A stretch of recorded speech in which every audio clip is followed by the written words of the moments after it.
most devastating pandemics in human history, resulting in the deaths of an estimated 75 to 200 million people in Eurasia, and peaking in Eurasia from 1321 to 1353. Its migration followed the sea and land trading routes of the medieval world. This migration has been studied for centuries as an example of how the spread of contagious diseases is impacted by human society and economics. Plague is caused by Yersinia pestis, and it's enzootic commonly present in populations of ground rodents in Central Asia. While initial phylogenetic studies suggested that the plague bacillus evolved 2,000 years ago near China, specifically in the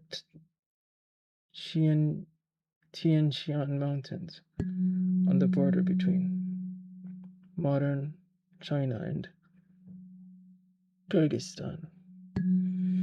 This view has been contested by recent molecular studies, which have indicated that the plague was present in Scandinavia 30,000 years earlier.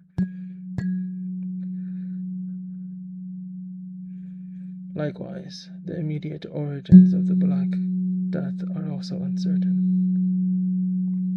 The pandemic has often been assumed to have started in China, but lack of physical and specific contextual evidence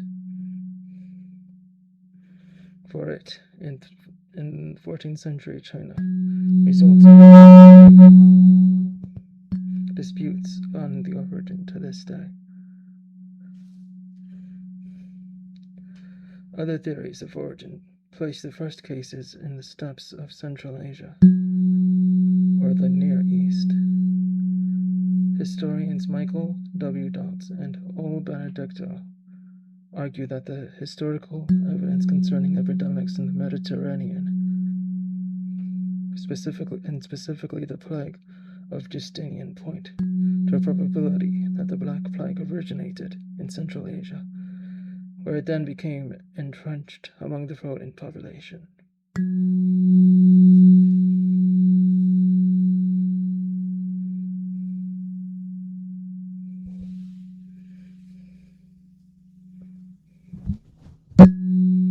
According to the Eastern origin theories, it has been assumed that the plague transferred from Central Asia east and west along the Silk Road by Mongol armies and traders making use of the opportunities of free passage within the Mongol Empire offered by the Pax Mongolica. It was reportedly the first introduced to Europe when Mongols logged plague-infected corpses during the siege of Kaffa in the Crimea in 1347. The Genoese traders fled, bringing the plague by ship into Sicily and southern Europe whence it spread. However, even the Silk Road spread theory is disputed, as others point out that the Pax Mongolica had already broken down by 1325. When Western and Persian traders found it difficult to conduct trade in the region and impossible by 1340.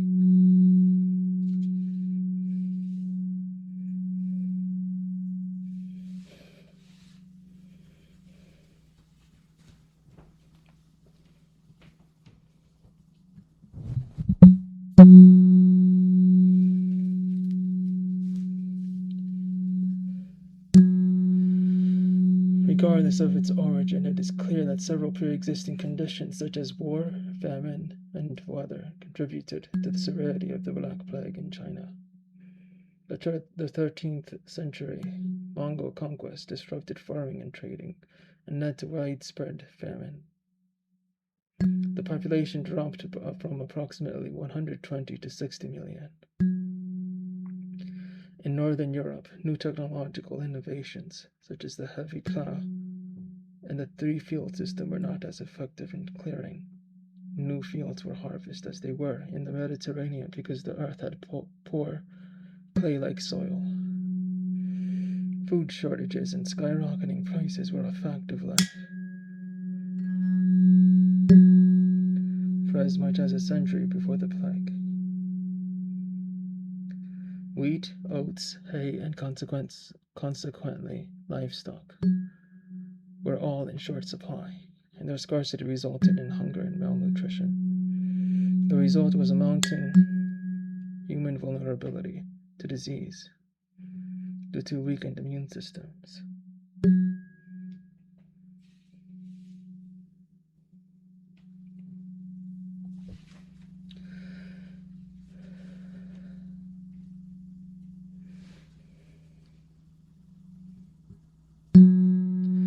The medieval warm period ended in Europe sometime in the 13th century, bringing harsher winters and reduced harvests.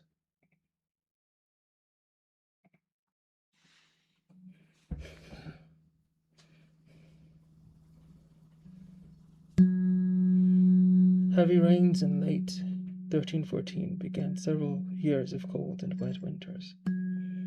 The already weak harvests of the North famine struck much of northwest Europe.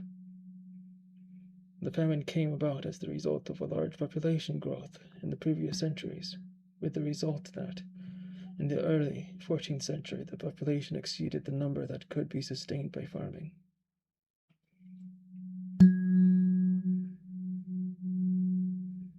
The Great Famine was the worst in European history, reducing the population by at least 10%. Records recreated from dendrochronological studies show a hiatus in building construction during the period, as well as a deterioration in climate.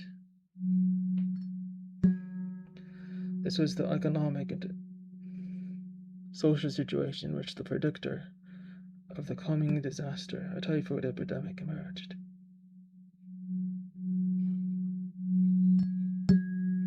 Many thousands died in populated urban centers, most significantly Ypres.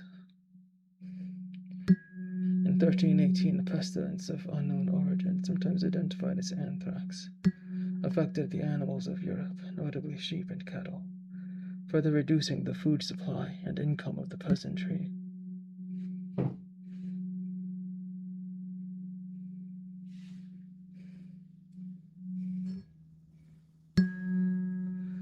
The European economy entered a vicious circle in which hunger and chronic, low-level debilitating disease reduced the productivity of laborers, and so the grain output was reduced, causing grain prices to increase. The situation was worsened when landowners and monarchs like Edward III of England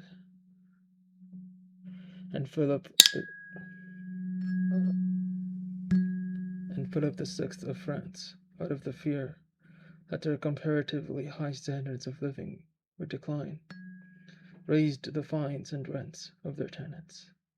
Standards of living fell drastically, diets grew more limited, and Europeans as a whole experienced more health problems.